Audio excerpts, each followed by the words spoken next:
You didn't open a gym to get rich. Neither did I. We opened a gym to make a difference, right? Not to make money. But if you don't learn how to make money, you won't survive. The truth is that we're passionate about fitness, and that drives us to start a gym, but it doesn't keep a gym open. I'd hate for your gym to go out of business because you're out of money when you still got lots of passion left over. And I can remember the day when I realized that just being the best coach in town was not going to be enough to keep the lights on. Entrepreneurs go through 4 phases of maturity on their growth path. And so that first phase we call the founder phase, when you're starting up and you're grinding and you're hustling. And the second phase we call the farmer phase, when you're cultivating different ideas and growing your people. The third phase we call the tinker phase, when you've got good systems in place in one location and you're looking to reinvest or expand. And the fourth phase is called the chief phase, when you're focused on growing other leaders within your tribe. These 4 phases serve as a roadmap to show you what to focus on right now, what you can ignore or put aside for later, and how to build toward financial freedom. Today, on this podcast, I'm going to walk you through the 4 phases and share some stories from my own journey from the Founder, Farmer, Tinker, Thief book, which is now getting updated for today's economy and becoming the Founder, Farmer, Tinker, Chief book in the future. I want to talk about why most gym owners get stuck first. We're all subject to a lot of advice now. You know, when I was starting out, it was hard to find business advice, and most of the stuff that I was finding was wrong. It was just, we're all a bunch of alphas out there, and nobody wants to admit when they're doing not very well, and everybody kind of plays up how well they're doing, and it's really easy to think that everybody's doing better than you. And the reality is that very few people in the fitness industry are actually doing well, no matter how many you see claiming it. And so you get stuck because you get all this advice, and you get it on podcasts, and you get it from books, and you get it from videos just like this one. And you don't really know who's telling the truth, who should you listen to, who is kind of overplaying their hand a little bit, and who's just trying to take your money. Let's face it. How do you know that? And the problem is that with all this information coming in, you get overwhelmed, you get paralyzed, maybe I should focus on TikTok. Maybe I should be doing Instagram stuff. I got to go clean the floor. I got to run this class. What about my own fitness? And you find yourself at the end of every single day looking back and going, man, my gym didn't really grow anything today. I hope it grows tomorrow. I hope something different happens tomorrow. But the difference that has to happen is you have to mature as an entrepreneur. You have to move out of the founder phase and into the farmer phase. I'm going to tell you how to do that today. But the most important thing is that you can focus on the work that you need to do right now and not try and do everything. Follow every launch, read every book, because you're just going to get more knowledge without actually changing your business. When I found my first mentor, the best thing that he gave me was focus. And I went into this first meeting and I thought okay, Dennis is going to teach me how to market. And he said, Chris, I've heard stories about your gym.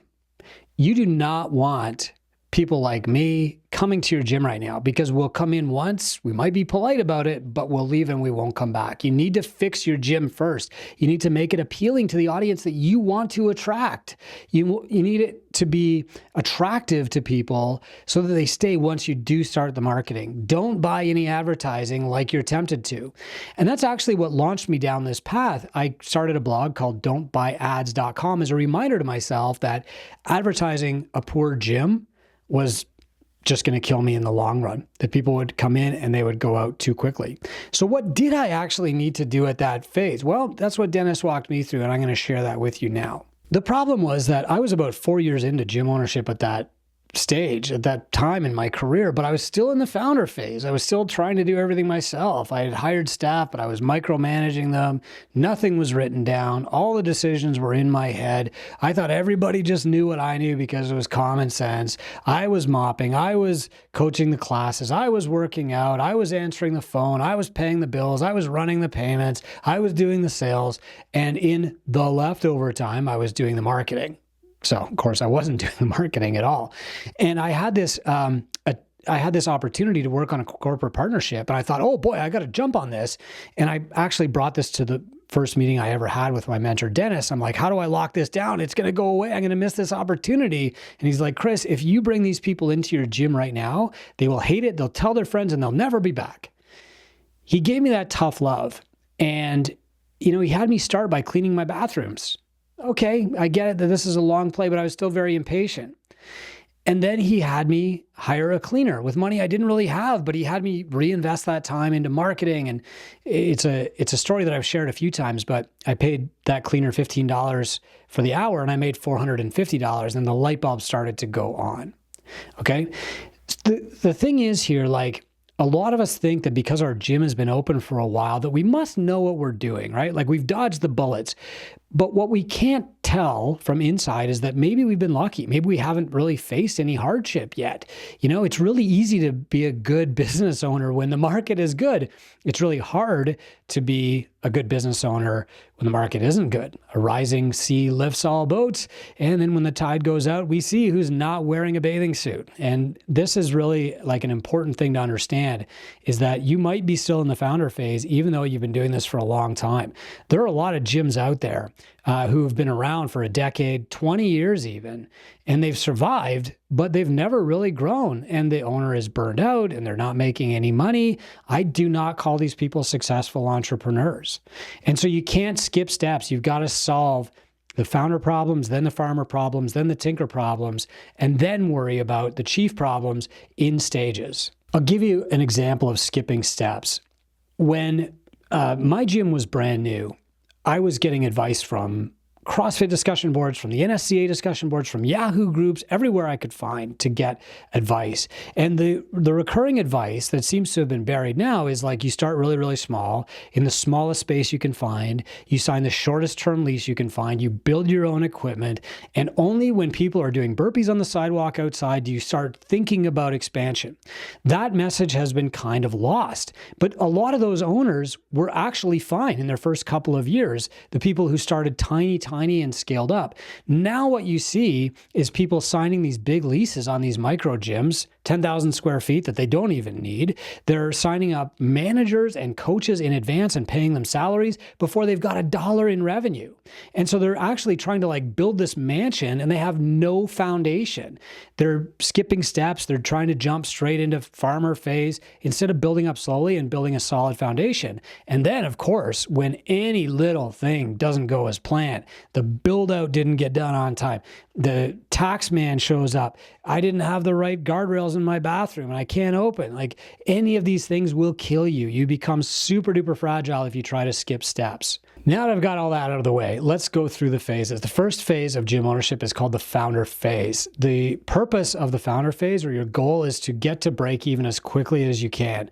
We teach strategies for this in our Start a Gym program at Two Brain to help get you up above the water level so that you're not losing money, okay? Your job is like to prove your concept works before you start bringing in staff. So prove that the group model is going to work for you by coaching groups. Prove that personal training is effective by doing some personal training. Later, you can leverage staff to take those things off your plate and level yourself up to the CEO. And you need to also do the non-coaching roles. You need to be cleaning. You need to be doing the bookkeeping. But your job is to document the process so that you can get those things off your plate quickly. The first time you ever clean your gym, you should be writing down exactly what you do. Where did you put the soap? Do you use hot water or cold water, etc.? So you can get that off your plate eventually quickly. But in the founder phase, you're going to be wearing every hat until you document the process, and then you can hire somebody else. You also need to keep your expenses minimal. You need to bootstrap wherever you can so that you know where the money is coming from and where the money is going. You need to develop systems for financial tracking and watching your cash flow instead of just checking your bank account every morning like I did for the first 4 years. As soon as you develop those things, you can start to ascend and hire other staff. There are a lot of pitfalls here, though, right? If you think like, oh, I'm the real CEO, I'm going to hire somebody to do the cleaning and somebody to do the bookkeeping and somebody, then you won't understand how those jobs are done and you won't be able to lead somebody else effectively. You won't be able to coach them to do better or even evaluate how well they're doing. You'll be shooting from the hip, making guesses from your gut all the time instead of actually being prepared to lead these people to do better. Rock climbers have an analogy that the first person to ascend the climb is the one that names it. You need to be the first person to ascend every climb in your business. You need to be the first to run payroll so that you can document it. You need to be the first to clean so that you can document it. You need to be the first to do the social media posting so that you can document it. Until it's documented, you can't hand it off to anybody else. This is part of how you get out of founder phase. I was really lucky. I was terrified and I had no money. And so the money that I spent at startup was very carefully spent. Yeah, I wasted some, definitely. I bought a lat crossover machine that I never ever used. But the reality is that in that phase, I was okay. I can grind. I can work a 70-hour week and I can be tight with money. Eventually, though, you're going to get burned out of the founder phase and you need to evolve to get into the farmer phase. You just can't skip that step of writing down your SOPs and your processes and documenting exactly how you do things. Because as soon as you hire somebody, you're trying to move into the farmer phase. And if you haven't done that stuff, you're going backward. You're just going to wind up wasting a ton of money and time trying to micromanage somebody who doesn't know what to do correctly or coach somebody who's just not going to get any better. Okay, so now you're in the farmer phase. The goal here is to build predictable personal income. This is how you know that your business works, is that you're able to pay yourself what you deserve to be paid. Before you hire anybody else full-time, you have to prove that your business is capable of paying somebody full-time. That's you. You're the crash test dummy for the business. You cannot ask somebody else to quit their full-time job or, tie their future to you until you know that the business is capable of paying somebody full-time. That has to be you first. Okay. There's other reasons for this too, for paying yourself first. Let's face it. Nobody goes out of business because their staff quits. Everybody goes out of business when they can't eat, when the owner can't pay themselves. That's what kills gyms. There's 10,000 former CrossFit gyms that have gone out of business. If you find any of those owners online, they're not bragging about it, but if you can find them, they'll tell you the reason I went out of business was XYZ. I was too stressed. I was working too hard. I got burned out. Another gym opened up next door. It's CrossFit's fault. It's the other gym's fault. It's my coach's fault. It's my client's fault. But the bottom line to all these is money. Money solves the stress problem. Money solves the overwork problem. Money solves the competition problem. If you have money, these things are not problems.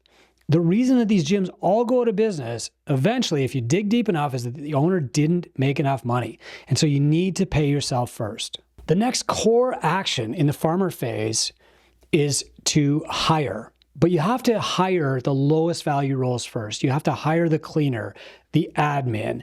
Before you hire a group coach or a personal trainer to replace yourself, you start by investing in the lower value roles, buying yourself back some time, and then reinvesting that time into high value roles like marketing and sales. To successfully hire these people, you have to have playbooks, checklists, things for them to follow so that they know how to do their job. And you need to avoid the technician's curse, which we all do, of going out and hiring another coach. Because if you try to hire a replacement for yourself in your primary delivery role, you will spend all your time thinking about what they're doing wrong because they'll never live up to your expectations. Instead, hire a cleaner or an admin, give them a checklist, give them a playbook. You do that. I'm going over here to do this. I'm going to learn marketing. I'm going to do sales. Okay. You also need to keep an eye on the money. So you have to understand that you're building a platform on which other people can build careers. And so instead of paying your staff a salary right out of the gate and jeopardizing your own income, which jeopardizes the whole gym for everybody, you need to adopt models of how you're paying people for their time. We teach this in Two Brain. It's called entrepreneurialism. You're giving people the opportunity to make a living with your clients on your platform with your systems, and you can pay them up to 44% of the revenue collected by their service. This is amazing for them if you think about it, because it's so much cheaper than them starting their own business, and 44% is more than you're making on any of the other services in your business too. You also need to look at your pricing, look at your marketing. Like farmer phase is busy, it's chaotic, it's crazy, but if you set yourself up properly in the founder phase, you'll get through it much more easily. If you try to ascend too quickly and just delegate or abdicate responsibility for growth and running your gym, you're just going to go backward and you're going to get pulled right back into being a founder again. Once you've got this dialed and you're making the income that you need to live on for your gym, okay, not just a little bit of income, not just enough, but like the income that pays for your perfect day, now you can ascend to the third phase, which is tinker. And the purpose of the tinker phase is to build your net worth and secure your financial freedom. You have to protect the golden goose, right? The goose that lays the golden eggs. That's your gym. You have to protect that. The best way to protect it is to have cash flow and investments that will help you ward off all the stuff that's coming in the future. The goal of Tinker is really to make that business anti-fragile, to have investments that you can pull out if you need cash, to have control of your building or your space so the landlord can't triple your rent and just kick you out. You need to have other investments so that you're not constantly thinking about how can I get one more dollar out of this gym. You need to have a higher level of leadership so that you can manage the managers and coach them and mentor them. And you need to have time off because you have to understand you are a mental athlete. And we know what happens when athletes overtrain, right? Burnout and injury. If you're just working all the time and not taking a 5-day vacation once in a while, or not hiring a coach to do your nutrition programming, or not, riding your bike, taking care of yourself, you will get injured and your business will be the thing that suffers. People in the Tinker phase take the extra time and extra money that their business is now generating and they reinvest it in one of 4 places. First, they scale their operations. So they might open more locations using the system that they developed because it works. Second, they might take the money and invest it in stocks or property or crypto. Many of the gym owners in Two Brain wind up buying the building that their gym is in, but if that's not affordable, they might buy a different building or they might put the money somewhere else. They get the money out of their business and get it working for them instead of leaving it there to be taxed or sued away. They also invest in themselves. They invest in their leadership. They invest in mentorship, and they invest in health, their lifestyle. They invest in their mental state. They invest in their physical state. They get coaches. They take breaks. Maybe they buy a really cool bicycle like I did. The pitfalls in Tinker Stage are a little bit of freedom. For the first time, you've got a little bit of extra time, a little bit of extra money, and you've been ruminating on different ideas, maybe for a decade, maybe for 5 years, 1 year.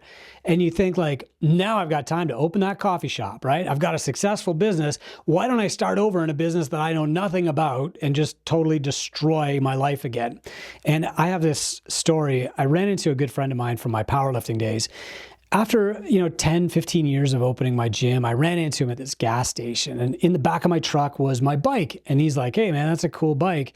What are you doing?" And I'm like, "Well, I'm not training in the gym very often anymore. I'm training on the bike. I just love being outside the gym." And he laughed and he said, "Yeah, I always wondered how you could train in the business that you own. Like most entrepreneurs, they don't want to go to their own restaurant for lunch. They don't want to work out in their own gym. It's too distracting." And I said, "Yeah, well, I learned that lesson the hard way." And he's like, "Well, what's next for you?" And I said, "Oh, my wife and I are going to open this little cafe." And he says, "Coop, why would you ruin the other thing that you love in life?" And that hit me hard. And he's right. Like, what I should do is make money from my gym and go to cafes and drink their coffee instead of having to own it. There's a process, and we mature as entrepreneurs at each stage. And one of the signs that you're maturing in the Tinker Stage is that you're not tempted to try and do everything. Because as entrepreneurs, we have so many ideas. We need to learn that we could do anything, but we can't do everything, and we don't need to do anything right now. There's so many stories from our Tinker program. These are the top 100 gym owners in the world. And, many of them will dabble a little bit. They'll buy some crypto, they'll buy some stocks, they'll do an Airbnb, or, some buy a laundromat, or I bought a self-storage business. They'll dabble a bit. They'll try a few things, and then they'll quickly learn like, I'm not that interested in Airbnbs, or, actually the self-storage business is not as passive as I thought. And they'll come back to 1 or 2 primary investments. The thing that they have to remember is that you want to have like 1 or 2 high-risk investments and 1 or 2 conservative investments, and that's it. Because every other investment has this learning curve, trial and error. It's distracting. You also have to remember that your gym is a high-risk investment, and you will always need to pay attention to that as long as you own it. So far, the founder phase is about starting a business, right? Setting yourself up for long-term wealth and leverage and control of your destiny for you and your family. The farmer phase is about buying back your time by hiring staff or, AI bots or software so that you can be free to focus on growing the business until it's paying you as much as you want to earn.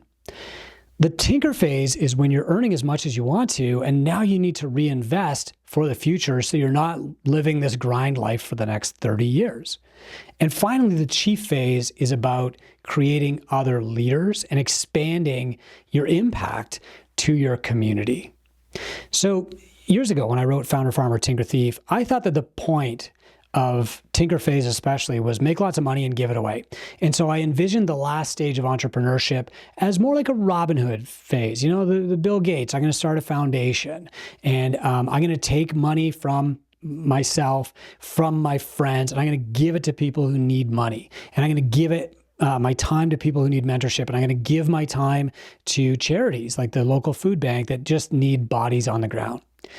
And to me, that seemed really noble. But what I forgot was that as noble as Robin Hood is, you know, in the thief phase, and as great as it is to have lots of money to give away, no entrepreneur is ever done. The thief phase, in hindsight, kind of feels like, okay, I'm done with business. And the reality is that our society needs entrepreneurs to continue with business. You know, our entire society, our democracy, our economy, our healthcare system, our roads, our policing, all of these things rest on the free market economy. What builds that economy? What pays for the policing and the healthcare and the insurance and the government even? You know, it's the entrepreneurs. The entrepreneurs are the only ones that build the economy. The entrepreneurs are the ones that generate the taxes that pay for all that other stuff. The entrepreneurs are the ones who create the jobs. Governments don't create jobs. Unions don't create tax revenue. The markets don't create money that pays for our social services or our way of life. Entrepreneurs do. Only entrepreneurs do. All those other things follow the success of entrepreneurs. We need more entrepreneurs building a bigger foundation if we want to continually grow and improve our society. And that's what Chief Phase is all about. And so in hindsight, while I do think it's important to make money and give it away, because lots of people need money who are not good at making it, that's only one component of our responsibility. Thief Phase is an opportunity. Chief Phase is a responsibility. Let's face it, there are a lot of things that are threatening our way of life and our society right now. There's a lot of upheaval, you know, and AI is part of that, and there's always other things that are part of it too. These things will never go away. The buttress against totally destroying our society, going backward, is wealth. You know, if our society has lots of wealth, then we don't really worry about, you know, paying the taxes because we like where the money is going, and it's going to good places, and it's building our society and making life better for everybody. And that is why we need the people like you, like me, who started a business to help people. We need those people to have money. We need them to have influence so that we can continue to build our society and keep making it better. And I think especially now, post-pandemic and going through economic shifts and, you know, political change around the world, it is more important than ever that entrepreneurs get a seat at the table and keep growing things in the right direction. How do we get a seat at the table? By growing our business to the point where we don't have to be the one baking the cookies, running the classes anymore. If we take the best people in the world with the best intentions and give them money and influence and leadership training, wow, our world will continue to move forward. If we keep waiting for, you know, the politicians to get it right, or the right union to go on strike, or the stock market to magically fix itself, we're just going to keep going backward. And so more than ever, it is crazy important that the best leaders in the world with the best intentions become the leaders of the world and create other leaders to carry on the legacy from them. That might sound a little grandiose. Maybe I'm being a little hyperbolic here, but there's no better person than you and me to have money and influence and control of our destiny. That's why I want you to ascend. Yes, I want you to be successful. Yes, I want your gym to stick around to change the health and fitness of the people who come there and ultimately your community. Yes, I want you to create great jobs for other people. Yes, I want your kids to get Taylor Swift tickets or whatever they want. Yes, I want your kids to go to school. Yes, I want you to be able to retire. But more than anything, I want you to actually activate the potential impact that you can have on this world. It is enormous and it is real. We can do a lot of good in our lives. We can change the lives of thousands of people through something as simple as creating a micro gym. We can create meaningful careers that people love. We can change the lives of our family and our neighbor and our community. Now it's time to change the world. That's not just rhetoric. We can actually do it by empowering more entrepreneurs. The key is You have to progress as an entrepreneur stage by stage. You have to start in the founder phase. You have to hustle and grind, right? That romantic notion that everybody thinks entrepreneurs love, and we do love for a little while, but eventually kills us. You have to go through the farmer phase. You need to learn how to lead your staff. You need to learn how to leverage people to get the result that you want and build a successful gym. You have to work through the tinker phase. You have to plan for the future. You have to set wealth aside so that you can weather the storms that are going to come and provide for your kids in the future and create a legacy. And then eventually, I hope that you'll move up to chief phase and produce other leaders who will do as much good as you're doing out there right now. I'm Chris Cooper. This is Run a Profitable Gym. And look, I'm losing my voice. I get very passionate about this topic. If you want to talk to me or my team, just go to gymownersunited.com. You can send me a DM on Facebook to talk more about this stuff. In the next episode, I'm going to talk about leadership and how our leadership has to evolve as our business evolves through these 4 phases.